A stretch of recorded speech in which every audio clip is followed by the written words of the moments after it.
మొత్తానికి రాజమండ్రి అయితే చేరుకున్నాం భయ్యా సేఫ్ గా.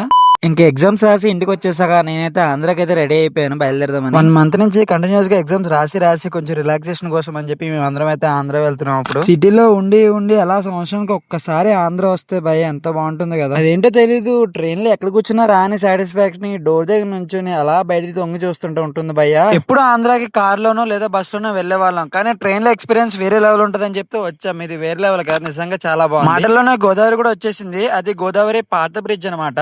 వర్షాల వల్ల వాటర్ కొంచెం పైకే ఉంది, యాక్చువల్ అంత పైకి ఉండదు. 4 రోజుల నుంచి వర్షాలు అయితే చితక కొడుతున్నాయంట రాజమండ్రిలోనే, దాని వల్ల వాటర్ ఇంత ఫుల్ గా ఉంది. మీకు గనక రాజమండ్రి ఫ్రెండ్స్ ఉంటే మాత్రం వాళ్ళని ట్యాగ్ చేయండి మామ. మొత్తానికి సేఫ్ గా అయితే రాజమండ్రి చేరుకున్నాం. నిజంగా పైనుంచి చూస్తుంటే వ్యూ అయితే చాలా బాగుంది. రాజమండ్రి అయితే వచ్చేసాం. మనం చేయాల్సిన పనులు, చూడాల్సిన ప్లేస్లు అయితే చాలా ఉన్నాయి. అవన్నీ ఒక వీడియోలో చెప్పలేం గానీ దీన్ని అయితే నేను ఒక 3-4 పాటల కింద చదవని ఫిక్స్ అయిపోయాను. నెక్స్ట్ వచ్చే వీడియోస్ అయితే చాలా అంటే చాలా క్రేజ్ ఉండబోతున్నాయి మామ. మీరు మిస్ అవ్వకూడదు అనుకుంటే వెంటనే ఛానల్ సబ్స్క్రైబ్ చేసుకోండి. ఇంతకీ ఈ వ్లాగ్ ఎలాగుందో కామెంట్ చేసి చెప్పండి మామ.